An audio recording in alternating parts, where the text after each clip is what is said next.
रोज एक नई कहानी देखने के लिए चैनल को सब्सक्राइब करें और बेल आइकन दबाना ना भूलें। सुबह का वक्त था। शोभा चाय बना रही थी। तभी मनीषा उसके पास आकर बोलती है, मम्मी मुझे कॉलेज की फीस भरनी है, 5,000 रूपए दे दीजिए। इतने ज्यादा पैसे? लेकिन कॉलेज की फीस तो इतनी ही होती है। अच्छा ठीक है तनीषा, ये ले। और मनीषा कहाँ है? अभी तक तैयार नहीं हुई क्या? मनीषा तो आपके सामने खड़ी है। आज पहले उठ गई तभी तो फायदा उठा रही हूँ। हाँ मम्मी, वो तो अभी तक घोड़े बेच के सो रही है। जा जल्दी उसे भी उठा दे, कॉलेज तेरे साथ ही तो जाएगी वो। हाँ मम्मी, मैं बोल देती हूँ। इतना बोलकर मनीषा चली जाती है और 2 मिनट बाद तनीषा शोभा के पास जाकर अपनी कॉलेज की फीस के पैसे मांगती है। गुस्से में शोभा उसे देखते हुए बोलती है, अभी 2 मिनट पहले तो तू आई थी, अब फिर से 5,000 दूं तुझे? पागल हो गई है क्या? माँ, मैं तो अभी नहा कर आई हूँ। कब दे दिया आपने मुझे पैसे? अभी खींच कर एक रैप्टा लगाऊंगी। सुबह सुबह मेरे से मजाक मत कर। माँ, मैं सच बोल रही हूँ। ओहो, मैं अब समझी। आपके पास जरूर मनीषा आई होगी। आपने उसे पहचाना भी नहीं, वो मेरे पैसे लेकर चली गई। क्या? ये तो मैंने सोचा ही नहीं। मनीषा हमेशा लेट उठती है, आज इतनी जल्दी कैसे तैयार होकर आ गई? माँ, आज वो सुबह 5 बजे से उठी हुई थी। इसी बात का फायदा उठाया है उसने। आने दे उसे, मैं बताती हूँ। तेरे जैसे कपड़े पहनकर आई और मैं काम में लगी थी, बस इसी बात का फायदा उठाकर ले गई वो। तनीषा पूरे घर में देख कर आती है, मनीषा कहीं नहीं मिलती। ये बात वो अपनी माँ को बताती है। माँ, मुझे लगता है वो कॉलेज चली गई है। मैं भी जाती हूँ, वही मिल जाएगी। ठीक है, ध्यान से जाइयो।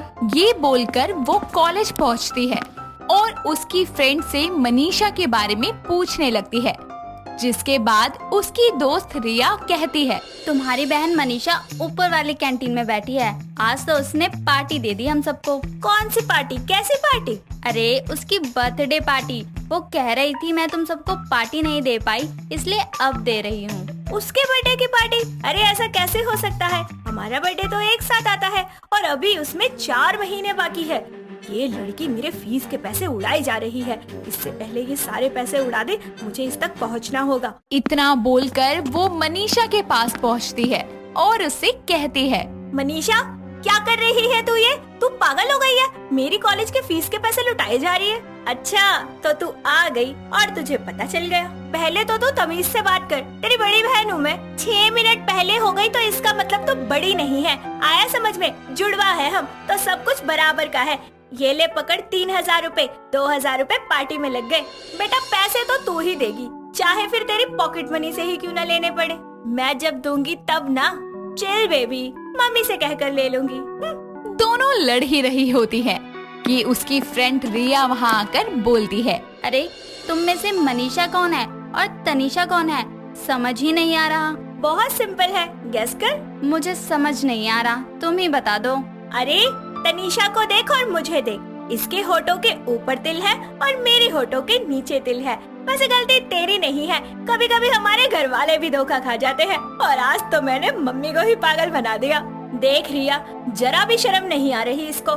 भला ऐसे कोई करता है? इसके बाद दोनों अपनी कॉलेज क्लास लेने के लिए चली जाती हैं और शाम को एक बस स्टैंड पर खड़ी हो जाती हैं, जिसके बाद में तनीषा बोलती है, अरे यार 5 बज गए, अभी तक बस नहीं आई। अरे बस है वो, मेट्रो नहीं है जो टाइम से आकर तेरे लिए खड़ी हो जाएगी। अरे तुझे किसी ने कुछ कहा है क्या? जब देखो फालतू में लड़ती रहती है। तो तू भी लड़ा करना। तुझे किसी ने मना किया है क्या? खामखा आज्ञाकारी बनकर घूमती है। अरे फायदा ले ले अपनी जिंदगी का, कोई जरूरत नहीं है, तू ही काफी है।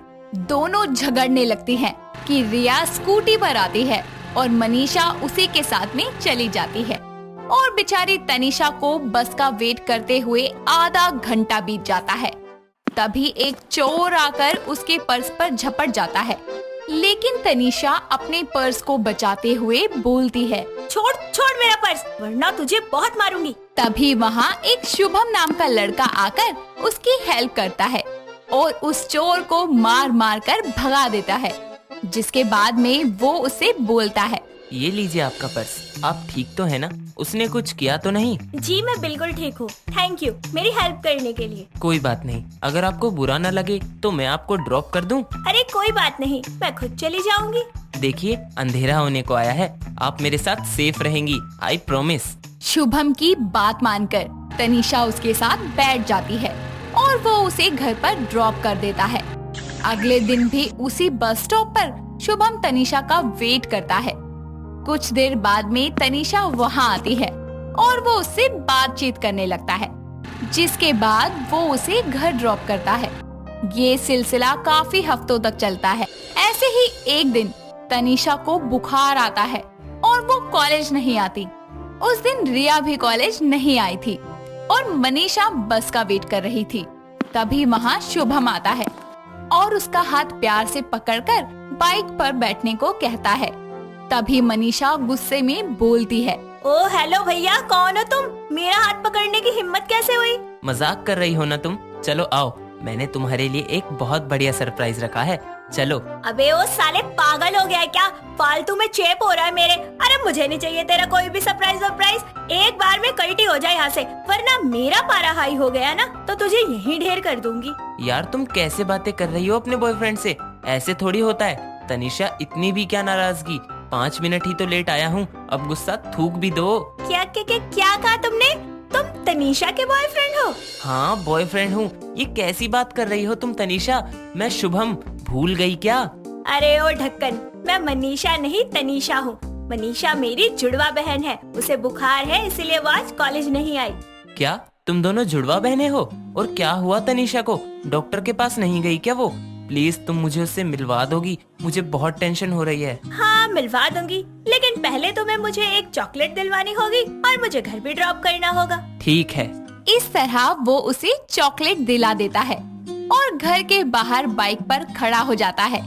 ये देखकर मनीषा बोलती है, बड़े चंट हो, घर का एड्रेस भी पता है। अच्छा यही रुको, मैं उसे लेकर आती हूँ। ठीक है। मनीषा अपनी बहन तनीषा को बुला कर लाती है और तनीषा चादर ओढ़कर बाहर कांपती हुई आती है, जिसके बाद बाहर आकर वो बोलती है, शुभम तुम यहाँ कैसे और क्यों आए हो? तुमसे मिलने आया हूँ, तुम्हारी बहन से मिला, मुझे धोखा हो गया। मैं तुम्हें समझ बैठा था उसको। हाँ वो मेरे जैसी है, मेरी जुड़वा है ना, इसीलिए लोग ज्यादातर हम में धोखा खा जाते हैं। जल्दी से ठीक हो जाओ जान, कल तुमसे मिलूंगा मैं। इतना बोलकर वो उसे गले लगा लेता है। वक्त बीतता है। मनीषा शुभम को अक्सर तनीषा बनकर परेशान किया करती थी। कुछ दिन में शुभम और तनीषा अपने रिश्ते के बारे में अपने अपने घर वालों को बता देते हैं। दोनों के परिवार वाले आपसी सहमति से रिश्ता पक्का कर देते हैं। कुछ ही दिनों बाद में तनीषा और शुभम की शादी हो जाती है। सुहागरात को मनीषा को एक शरारत सूझती है और वो अपनी बहन के कमरे में उसी की तरह दुल्हन का जोड़ा पहनकर बैठ जाती है और घूंघट कर लेती है। कुछ ही देर में शुभम वहाँ आता है और मनीषा मन ही मन में सोचती है, आज तो मजा आएगा शुभम जीजू को उल्लू बनाकर। अरे तुम घूंघट करके क्यों बैठी हो? ऐसे कर रही हो जैसे कभी देखा ही ना हो। अरे नहीं, ऐसी कोई बात नहीं है, बस ऐसे ही थोड़ी घबराहट सी हो रही है। चलो अब मेरे करीब भी आ जाओ। अरे रुकिए, इतनी भी क्या जल्दी है? तभी खिड़की की तरफ तनीषा को देखकर वो समझ जाता है कि ये मनीषा है और शुभम बोलता है, आज तुम्हें मुझसे कोई नहीं बचा सकता तनीषा बेबी, आज सिर्फ तुम, मैं और ये हसीन रात होगी। ये बोलकर शुभम जैसे ही उसके क्लोज जाता है, मनीषा खुद ही घूंघट उठाकर घबराती हुई बोलती है, अरे शुभम जीजू ये मैं हूँ, आपकी तनीषा खिड़की के बाहर खड़ी है। मुझसे बचकर नहीं भाग सकती तुम तनीषा, मुझे उल्लू बनाना चाहती हो ना? नहीं जीजू, मैं सच कह रही हूँ, मैं और तनीषा मिलकर आपके साथ प्रैंक कर रहे थे। जानता हूँ, तुम्हें क्या लगा प्रैंक करना सिर्फ तुम दोनों बहनों को आता है? मैं भी मजाक कर रहा था। मनीषा घबराकर अपनी बहन को अंदर भेज देती है, जिसके बाद में तनीषा और शुभम अपनी लाइफ की नई शुरुआत करते हैं। कंचन पढ़ाई पूरी करके वापस घर लौटती है, जहाँ उसकी माँ सुनीता उसके लिए शरबत बनाती है, तो वहीं पिता नरेश अपनी बेटी का इंतजार कर रहे होते हैं। जैसे ही कंचन घर के दरवाजे पर आती है तो उसकी माँ बोलती है, आ गई मेरी बच्ची। हाय कितनी पतली हो गई है, हॉस्टल में खाना नहीं मिलता क्या? माँ आप भी ना कुछ भी बोलती हैं। अरे आजकल की लड़कियों को पतला ही रहना चाहिए। अरे क्या अब उसको दरवाजे पे खड़े खड़े सुखा रही हो? अंदर भी आने दो, बेचारी को थक गई होगी वो। जिसके बाद कंचन अंदर आकर सोफे पर बैठ जाती है और सुनीता उसे शरबत लाकर देती है और शरबत पीकर कंचन बोलती है, वाह माँ, इतने दिनों बाद आपके हाथ का शरबत पीकर मजा ही आ गया। और हम तो यही शरबत पीकर जी रहे हैं बेटा। क्या करें, जब से तू गई है तब से तेरे हाथ से बना 56 भोग जैसा खाना खाने को नहीं मिलता। हाँ हाँ, मैं तो जैसे आपको भूखा ही रखती हूँ। बेटी आई नहीं कि अपनी फरमाइशें चालू हो गई बस। माँ पापा, आप दोनों कभी नहीं सुधरोगे। पता नहीं आपकी ये शिकायत करने की आदत कब जाएगी। ये सब तो चलता रहता है बेटा। तू आज एक काम कर, अपने हाथ से बना कुछ बढ़िया सा खिला दे। कुछ क्यों पापा, मैं आपको 56 भोग बनाकर खिलाऊंगी। इतना कहकर कंचन जल्दी से हाथ मुंह धोती है और फिर किचन में 56 भोग बनाने चली जाती है और कुछ ही देर में खाना तैयार करके टेबल पर लगा देती है। खाने को देखकर उसके माता पिता बोलते हैं, हाय कितनी गुनी है मेरी बेटी, ऐसा 56 भोग तो कोई भी नहीं बना पाएगा, वो भी अकेले। अरे मैं तो कहती हूँ जिसके भी घर जाएगी उसके तो भाग ही खुल जाएंगे। 16 आने सच कह रही हो भगवान। जिसके बाद सब साथ में बैठकर खाना खाते हैं। ऐसे ही कुछ दिन बीतते हैं और कंचन जब भी खाना बनाती तो 56 भोग ही बनाया करती। ऐसे ही एक दिन कंचन के लिए रिश्ता आता है और उस दिन भी कंचन 56 भोग ही बनाकर मेहमानों के सामने रखती है। दोनों माँ बेटी कंचन का बनाया हुआ 56 भोग खाकर अपनी उंगलियां चाटते रह जाते हैं। जिसके बाद अमन बोलता है, अरे वाह माँ, कितना स्वादिष्ट है। कंचन जी, आपके हाथों में तो जादू है। आप शादी के बाद भी ऐसा ही 56 भोग बनाएंगी ना? जी क्यों नहीं, मुझे 56 भोग बनाना बहुत पसंद है। मैं आपके लिए रोज तरह तरह का खाना बनाऊंगी। जिसके बाद एक अच्छा दिन देखकर कंचन और अमन के घर वाले उनकी शादी करवा देते हैं। ससुराल में भी अपनी पहली रसोई की रस्म में कंचना 56 भोग ही बनाती है। ऐसे ही दिन बीतते हैं और कंचन नए नए तरीकों से 56 भोग बनाया करती। कभी उसमें मराठी तो कभी गुजराती या फिर बिहारी खानों का मिश्रण डाला करती, तो कभी चाइनीज खाने का। इसी तरह वो रोज ढेर सारा खाना बनाया करती। ये देखकर एक दिन उसकी सास बोलती है, बहू, ये क्या रोज रोज तू 56 भोग बनाती रहती है? कभी सादा खाना भी बना लिया कर। अरे इसको बनाने में जितनी तेरी मेहनत लगती है ना, अरे उससे कई ज्यादा तो इसे बनाने का खर्चा आता है। लेकिन माँ जी, मैं तो रोज अलग और नई चीजों को मिलाकर बनाती हूँ ना। अरे ओ बैल बुद्धि, 56 भोग को अलग अलग तरीके से बनाने से क्या फर्क पड़ जाएगा? बनाती तो फिर भी तू ढेर सारा ही है और जो बच जाता है उसे फेंक देती है। अरे मैं पूछती हूँ, इसके लिए पैसे क्या पेड़ से टपकते हैं? माँ जी, मुझे नहीं अच्छा लगता वो सब खाना। अरे क्या मजा आता है रोज रोज सादे से दाल चावल खाने में। अरे आपको तो भगवान का धन्यवाद करना चाहिए कि आपको इतनी अच्छी बहू मिली है। हे भगवान, लोग कहते हैं कि नई नवेली बहू घर में लक्ष्मी का रूप लेकर आती है और एक मेरी बहू है, 56 भोग बना बनाकर घर की सारी लक्ष्मियां लुटा रही है। निर्मला के इतना सब कहने के बाद भी कंचन को कोई फर्क नहीं पड़ता और वो रोज 56 भोग बनाती। ऐसे ही एक दिन निर्मला कंचन को बोलती है, बहू, आज रात में खिचड़ी बना दियो, मेरे पेट में कुछ दर्द सा हो रहा है। इतना कहकर उसकी सास वहाँ से चली जाती है और रात को जब अमन ऑफिस से घर आता है तो फ्रेश होकर खाना खाने टेबल पर बैठ जाता है। तो टेबल पर वही पनीर, छोले, पूड़ी, मिठाई जैसे 56 भोग दिखता है। जिसके बाद वो गुस्से में आकर बोलता है, ये क्या है कंचन, तुमने फिर वही रोज की तरह 56 भोग लाकर परोस दिया, और वो भी इतना सारा। कभी कुछ सिंपल और हल्का भी बना लिया करो यार। वही तो, अरे 3 लोगों के लिए भी ये 56 भोग बना के रख देती है। अरे इतना सारा खाना रोज रोज कौन खाएगा? मुझे तो डर लगता है कहीं एक दिन में ये 56 भोग खाते खाते टपक ना जाऊं। अरे मुझे समझ नहीं आता, आप लोगों को जब बना बनाया अच्छा खाना मिल रहा है तो आप लोगों को खाने में भी दिक्कत है। कंचन की ये बात सुनकर अमन और निर्मला समझ जाते हैं कि उनके कहने से कंचन नहीं समझने वाली।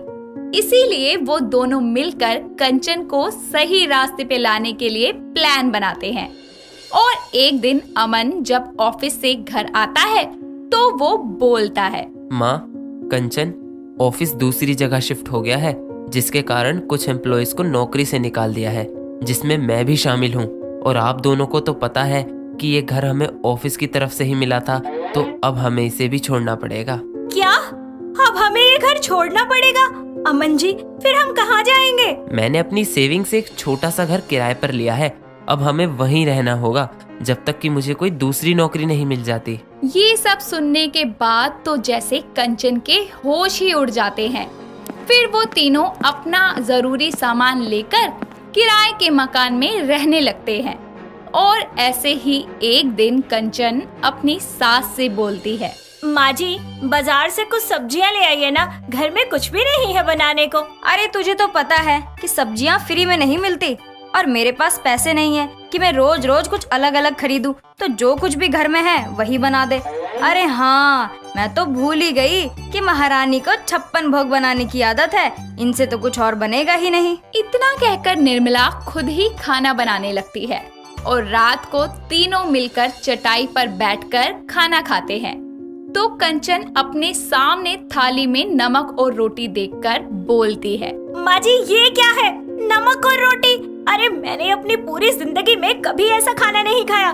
छी, ये कितना बेस्वाद है, इसमें कोई मजा नहीं है। हाँ, तो अब तेरे लिए 56 भोग परोसूं क्या? देख बहू, दिन हमेशा एक जैसे नहीं होते। जो रखा है सामने वो खा ले, और अगर नहीं खाना तो भूखी मर। इतना बोलकर वो खाना खाने लगती है और कंचन को एहसास होता है कि सच में उसने कितना खाना वेस्ट किया है और अब वही खाना उसके नसीब में नहीं है।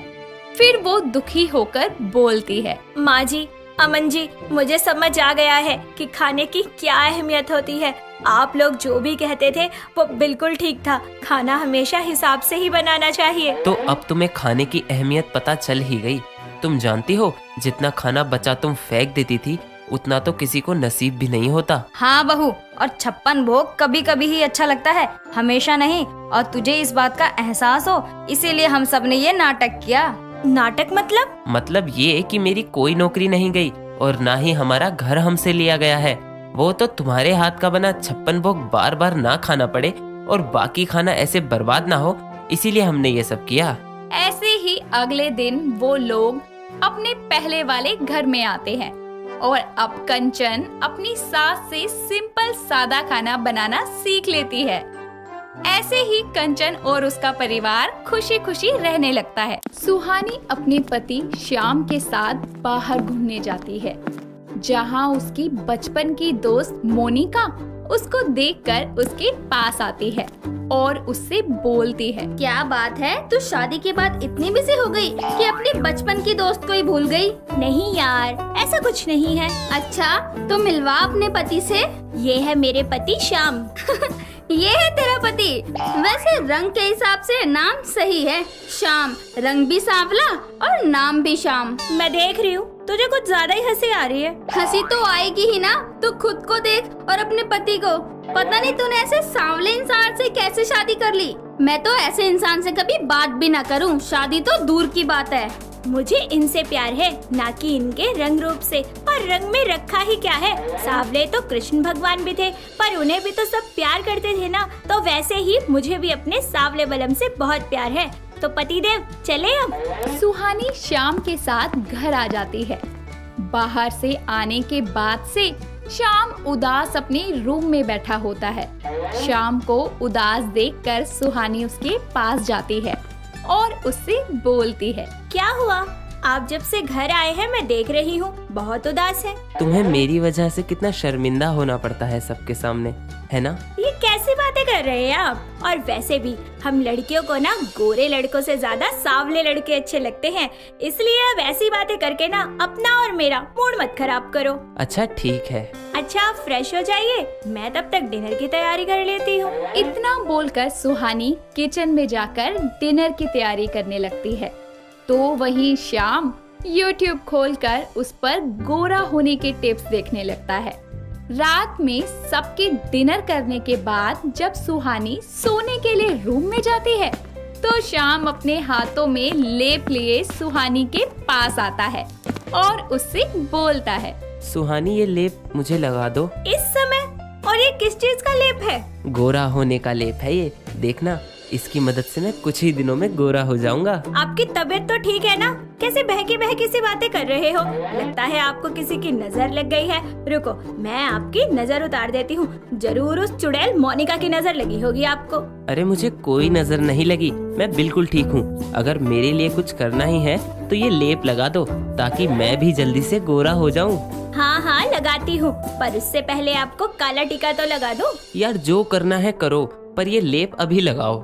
सुहानी श्याम को काला टीका लगाकर उसके पूरे चेहरे और बॉडी पर लेप लगाती है, जिसे लगाकर श्याम सुहानी से बोलता है, अब तुम सो जाओ, तुम्हें नींद आ रही होगी ना। अच्छा ठीक है मैं सो रही हूँ, मगर सुनो आप ऐसी हालत में ना माँ जी के सामने मत चले जाना। इतना बोल सुहानी सो जाती है और श्याम अपने लेप के सूखने का वेट करता है। काफी देर हो जाती है लेकिन उसका लेप नहीं सूखता, इसीलिए श्याम घर की लाइट जलाए बिना किचन में पानी लेने जाता है, जहां उसकी माँ लता उसे ऐसे हाल में देख के डर के मारे चिल्लाकर बोलती है, भूत बचाओ, घर में भूत। अरे मैं भूत नहीं हूँ। लता डर से चिल्लाते हुए पूरे घर में इधर उधर भागने लगती है। तभी सुहानी अपनी सास की आवाज सुनकर उठ जाती है और बाहर आकर अपनी सास को पकड़ती है और उससे बोलती है, क्या हुआ माँ जी, आप इतनी डरी हुई क्यों हैं? बहू घर में ना भूत है, मैंने अपनी आंखों से देखा है। तभी वहाँ श्याम आता है और सुहानी से बोलता है, अरे सुहानी माँ को समझाओ, यहाँ कोई भूत नहीं है। हाँ बहू यही है वो भूत, चल बहू यहाँ से भाग चलते हैं। माँ जी शांत हो जाइए, ये कोई भूत नहीं है, आपके बेटे हैं, गौर से देखो। हाँ माँ मैं श्याम आपका बेटा, मैं कब से आपको यही बोलना चाह रहा हूँ, पर आप हैं कि कुछ सुन ही नहीं रही थी। नालायक, तू क्या चाहता है? अपनी हार्ट पेशेंट माँ को मारना चाहता है क्या, जो इतनी रात को भूत बन के घर में घूम रहा है? अगर बहू ना आती तो मेरा तो राम राम सत्य हो जाता। अब जाइए जाकर नहा लीजिए और वापस से अपने असली रूप में आ जाइए, पता नहीं कहाँ से गोरे होने का भूत चढ़ गया है आपको। सुहानी अपनी सास को उसके रूम में भेज देती है और श्याम नहा धोकर सो जाता है। ऐसे ही कुछ दिन बीतते हैं और श्याम आए दिन कोई न कोई नुस्खा खुद पर अपनाता रहता है, पर उसकी स्किन पर कोई बदलाव नहीं आता और वो अपना सांवला रंग देखकर निराश हो जाता है। अपने सांवले रंग का होने की वजह से वो सुहानी के साथ बाहर आना जाना बंद कर देता है। ऐसे ही एक दिन सुहानी जबरदस्ती श्याम को अपने साथ बाहर लेके जाती है और कुछ फ्रेंड से मिलवाती है, जहां उसकी एक फ्रेंड श्याम से बोलती है, क्या बात है जीजू, आखिर आपने हमारी सुहानी पर ऐसा कौन सा जादू कर दिया जो वो शाम की राधा बनकर घूमती रहती है? वो तो सुहानी को ही पता होगा, मैं तो बस उससे बेहिसाब प्यार करता हूँ और इस बात का ख्याल रखता हूँ कि कभी भी मेरी वजह से उसकी आंखों में आंसू ना आए। चलिए आप लोग बात कीजिए, मैं आता हूँ अभी 2 मिनट में। इतना बोलकर श्याम वहाँ से चला जाता है। यही सुहानी का एक दोस्त उससे बोलता है, यार श्याम इंसान तो बहुत अच्छा है, पर क्या यही कि वो सांवले है? मेरी एक बात ना कान खोलकर सुन लो तुम सब, श्याम मेरे पति है, वो काले है या गोरे इससे मुझे कोई फर्क नहीं पड़ता और मैंने यहाँ किसी को इतना हक नहीं दिया कि कोई मेरे पति के लिए मेरे सामने ऐसे बोले। इतना बोलकर सुहानी वहाँ से जाने लगती है। तभी एक छोटी हाइट वाला आदमी आकर सुहानी का पर्स लेकर भाग जाता है। सुहानी और श्याम उस चोर का पीछा करते हैं, पर वो चोर बचकर निकल जाता है। जिसके बाद सुहानी श्याम से बोलती है। आज का दिन ही मनहूस है, पता नहीं मैं क्यों बाहर आई। चलो कोई बात नहीं, तुम अपना दिल छोटा मत करो। वैसे भी तुम्हारे पर्स में मेकअप के अलावा कुछ नहीं होता। जिसने भी चोरी किया होगा वो रोएगा ही। आप मेरा मजाक उड़ाना बंद कीजिए। अरे आपको पता भी है उस बैग में मेरी रिंग थी जो आपने मुझे दी थी। कोई बात नहीं सुहानी, मैं तुम्हें वैसी ही दूसरी रिंग दे दूंगा। अब चलो, अपने सावले बलम की बात नहीं मानोगी? श्याम के बोलने पर सुहानी धीरे धीरे चलने लगती है। तभी रास्ते में उसे मोनिका दिखाई देती है।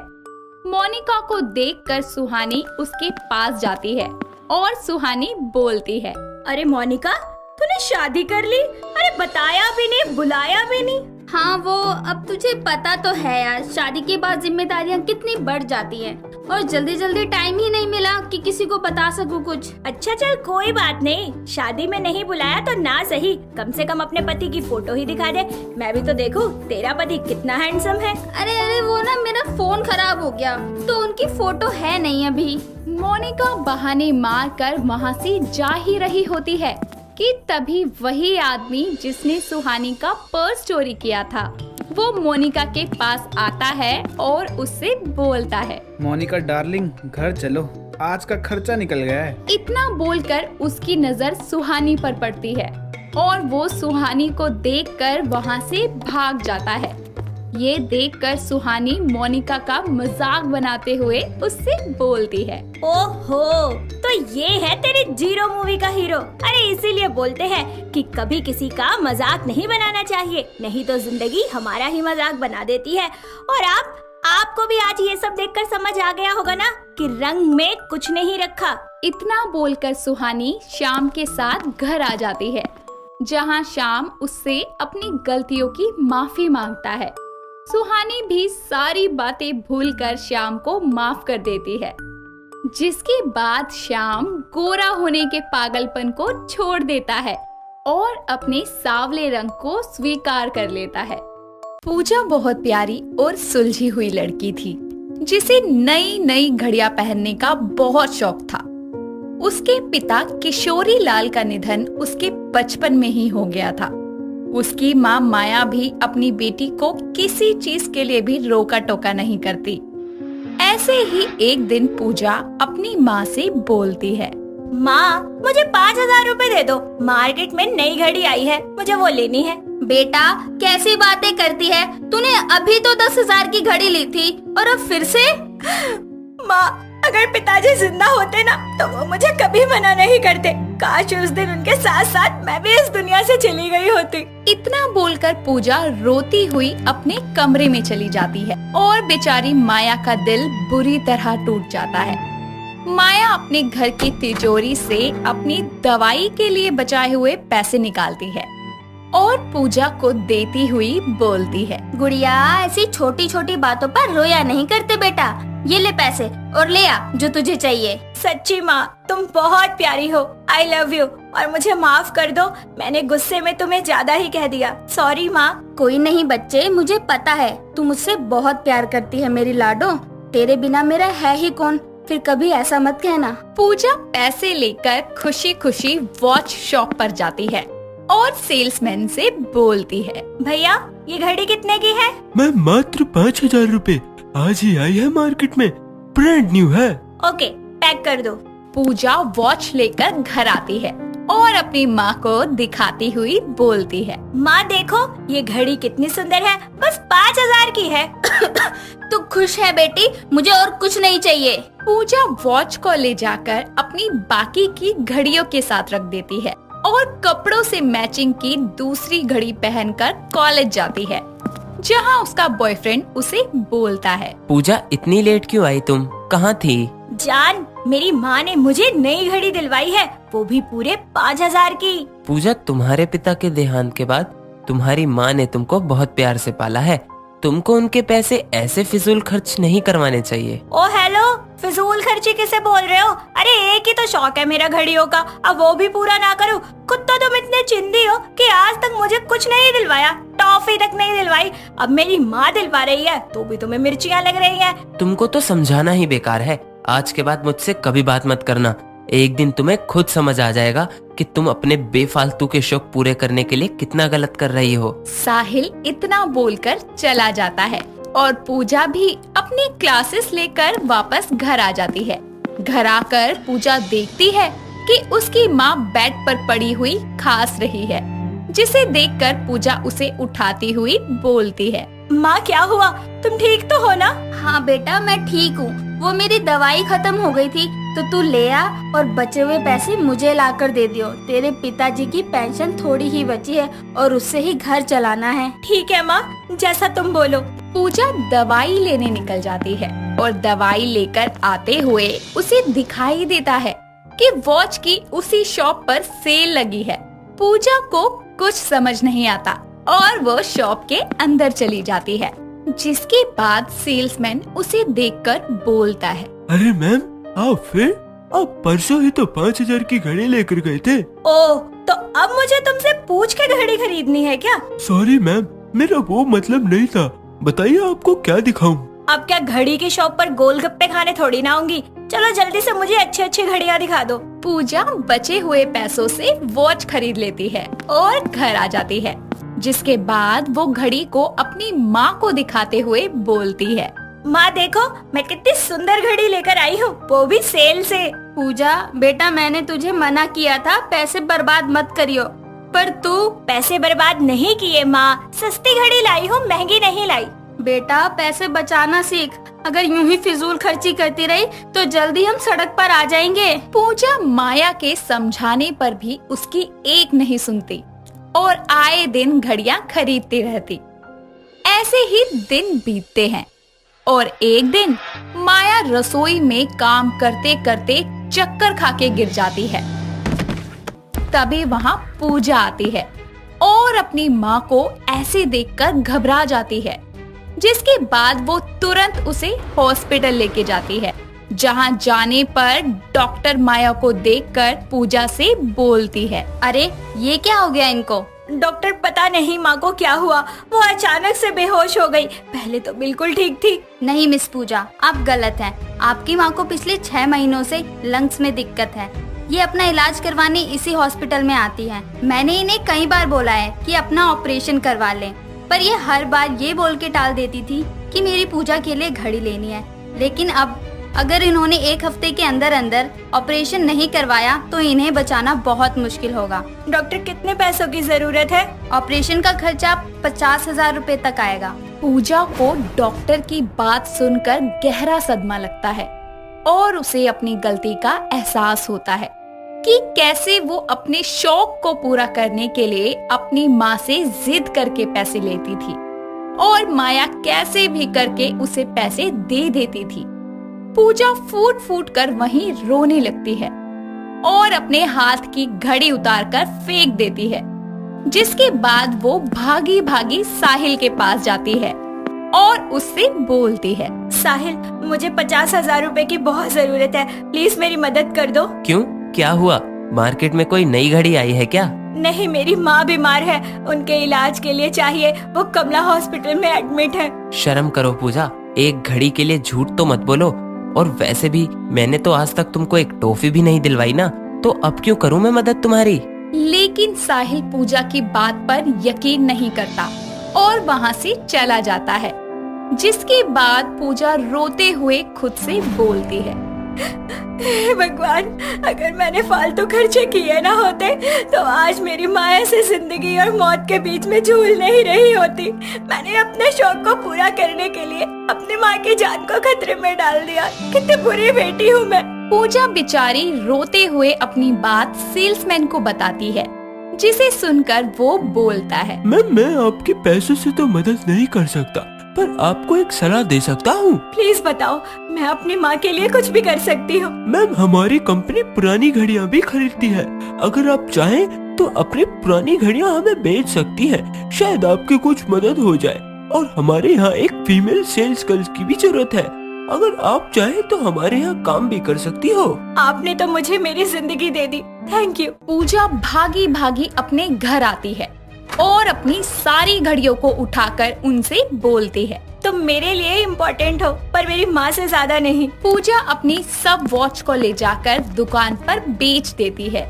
इसी के साथ साथ दुकान पर काम करना भी स्वीकार करती है। पूजा जल्दी से जैसे तैसे हॉस्पिटल पहुंचती है तो देखती है कि उसकी माँ का ऑपरेशन शुरू हो गया है और साहिल बाहर खड़ा है। ये देखकर पूजा बोलती है, साहिल तुम यहाँ कैसे? तुम्हारी माँ मेरी भी माँ जैसी है, मैं उनको परेशान कैसे देख सकता था।